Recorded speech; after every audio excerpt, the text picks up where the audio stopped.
Kagulat World, buong Canada pasigaw ng grabe. Dahil habang nagpapatuloy ang National Bank Open sa Toronto, hindi lang ranking o resulta ang pinag-uusapan kay Alexandra Ayala. Pati ang epekto niya sa crowd, sa opponents at sa pinakamalalaking pangalan ng WTA. At ito ang pinaka-interesting. Nasa tournament din mismo ang world number 1 Aryna Sabalenka. Kaya kitang-kita ang contrast. Si Sabalenka ang top seed, 4-time Grand Slam champion at official na pinakamataas ang ranking. Pero pagdating sa ingay, fan attention at momentum, hindi pwedeng balewalain ang Filipina sensation. Ang National Bank Open mismo ay naglilista ngayon kay Ayala bilang world number 20, habang si Sabalenka ay number 1. Hindi natin kailangang literal na sabihing umamin si Sabalenka na takot siya kay Ayala. Wala tayong verified quote na ganoon. Pero sa competitive sense, lahat ng top players kailangan na mag-ingat. Dahil nakapatumba na si Ayala ng Grand Slam Champions, tinalo si Iga Swiatek sa Wimbledon ngayong taon, pinabagsak si world number 2 Elena Rybakina sa Berlin, at dumating sa Toronto na may malaking momentum. At hindi lang Pinoy fans ang nakakapansin. Sina Naomi Osaka at Coco Gauff ay kabilang sa mga top players na nagpahayag ng appreciation sa impact ni Alex sa tennis at sa bagong fans na dinadala niya sa sport. Kaya kapag sinabing lahat takot na kay Ayala, ang mas tamang ibig sabihin ay ito. Hindi na siya pwedeng maliitin. Kahit world number 1 ka pa. Dahil kapag si Alex Ayala ang nasa kabilang side ng net, alam mong may posibilidad na ikaw na naman ang susunod na malaking pangalan na gugulatin niya. Ito na siguro ang pinakamalaking pagbabago sa Alexandra Ayala story ngayong 2026. Dati, kapag nakita natin ang pangalan ni Alex katabi ng isang top 10 player, parang automatic ang reaction.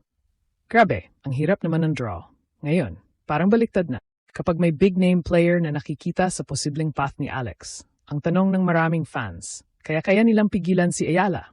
At malaking pagbabago iyon. Hindi ito basta hype dahil malinaw naman ang ebidensya sa court. Ngayong Toronto tournament, si Ayala ay nakalista na ng National Bank Open sa world number 20, habang patuloy siyang umaakyat pagkatapos ng napakalaking 2026 season. Samantala, si Aryna Sabalenka ay nananatiling world number 1 at top seed ng tournament. At kung gusto nating pag-usapan kung bakit pwedeng sabihing kinatatakutan na si Alex sa competitive sense, tingnan natin kung sino-sino ang mga napabagsak niya. Sa Berlin nitong June, tinalo niya si Elena Rybakina, noon ay world number 2, sa straight sets na 7-5, 6-4. Hindi yon lucky win na puro errors ang kalaban. Kinailangan ni Ayala na bumawi mula sa breakdown sa first set at panatilihin ang aggression laban sa isa sa pinakamalakas humataw sa WTA. Pagkatapos ng laban, sinabi pa mismo ni Alex na nanginginig siya sa match point dahil alam niyang napakalaki ng moment. Then came Wimbledon. At dun, talagang nag-iba ang tingin ng tennis world. Hinarap niya ang defending champion na si Iga Swiatek, noon ay world number 3, sa center court. Ang resulta? 7-6, 9, 6-2 para kay Ayala. Hindi lang basta upset. Nilampasan niya ang dalawang set points sa napakabang opening set, sa katuluyang kinontrol ang second set para maging unang Filipina na makarating sa second week ng isang Grand Slam sa Open era. Kapag mayroon kang ganitong resume, hindi na pwedeng tingnan ng top players ang pangalan mong parang ordinaryong match lamang. At ngayon sa Toronto, mas lalo pang lumalakas ang aura niya. Kontra Alicia Parks, kinuha ni Alex ang first set 6-1, nawala ang second 4-6, pero sa deciding set hindi siya bumigay. Bumalik siya at kinuha ang third 6-2. Official WTA results confirm ang 6-1, 4-6, 6-2 victory. Sa Reddit tennis discussion pagkatapos ng match, maraming fans ang humanga lalo sa kanyang return game. May mga nagbiro pa na kapag top player ang kalaban, lumalabas ang cold-blooded version ni Alex. Isang reflection ng lumalaking reputation niya bilang player na mas lalong gumagaling kapag mataas ang pressure. At iyon ang dahilan kung bakit pwedeng isama sa usapan kahit si Aryna Sabalenka. Hindi dahil may quote si Sabalenka na nagsasabing natatakot siya, kundi dahil sa level na ito, ang takot ay respect, preparation, awareness. Kapag sinabi ng coach mo na, Alexandra Ayala ang possible opponent. Hindi na ang sagot ay sino iyon. Ang sagot na ngayon, paghandaan natin ng mabuti. Mas lalo pang nagiging exciting dahil parehong nasa Toronto sina Alexandra Ayala at Aryna Sabalenka. At hindi naman nagpapakita ng weakness ang world number 1. Sa katunayan, pinatunayan ni Sabalenka kung bakit siya number 1 nang talunin niya si Zhang Shuai 6-3, 6-3 sa third round. 2 break lamang ang kailangan niya, isa bawat set, at hindi siya nabasagan ng serve. Very efficient, very Sabalenka. Kaya malinaw, hindi ito kwento na bumabagsak ang world number 1 habang umaangat si Alex. Mas exciting pa nga dahil pareho silang malakas. Sabalenka represents the established throne, power, Grand Slam pedigree, world number 1 status.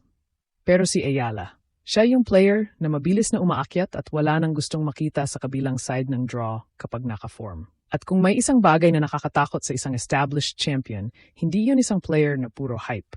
Ang nakatakot ay isang player na may actual proof na kaya niyang pumatay ng giants. Swiatek, natalo na. Rybakina, natalo na. Grand Slam champions sa 2025 Miami run, sunod-sunod na napabagsak. At noong Miami 2025, pagkatapos halos malampasan ni Alex si Jessica Pegula sa semifinal, sinabi mismo ni Pegula na si Ayala ay really good at pinuri ang kanyang ability na kunin ng maaga ang bola, umatake at lumaban.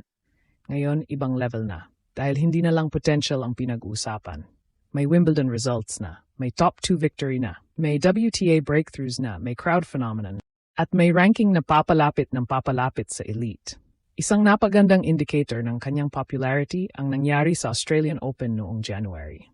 Ayon sa BBC, ang pre-tournament press conference ni Ayala ay umabot sa 171,000 online views, kumpara sa humigit kumulang 29,000 para kina Carlos Alcaraz at Coco Gauff, at 9,000 kay Sabalenka.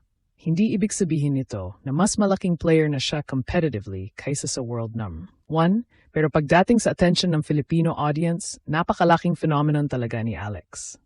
At ngayong Toronto, nakikita ulit natin iyon. After beating Parks, emotional si Alex sa support na natatanggap niya. Sa isang widely shared post-match clip, nagtagalog siya at sinabi niyang linggo-linggo niyang nakikita kung gaano kamahal ng mga Pinoy ang kapwa Pinoy at kung gaano siya ka-proud maging Pilipino. Ang post na iyon mismo ay umani ng napakalaking engagement online. Kaya ang grab na reaction ng Canada ay hindi mahirap intindihin. Buong tennis world ang manonood. World na 1 versus isa sa pinakamabilis sumikat na young star sa sport. Raw power versus movement and variety. Established superstar versus Filipina giant killer. At pagkatapos ng lahat ng ginawa ni Alexandra Ayala nitong 2026, isang bagay ang malinaw. Wala nang safe match kapag siya ang nasa kabilang side ng net. Kaya oo, sa figurative, competitive sense, lahat kailangang mag-ingat kay Alexandra Ayala. At kahit ikaw pa si Aryna Sabalenka, world number 1 ka man, alam mong hindi pwedeng kalahati lang ang ibigay mong laro kapag dumating na ang Filipina sa harap mo.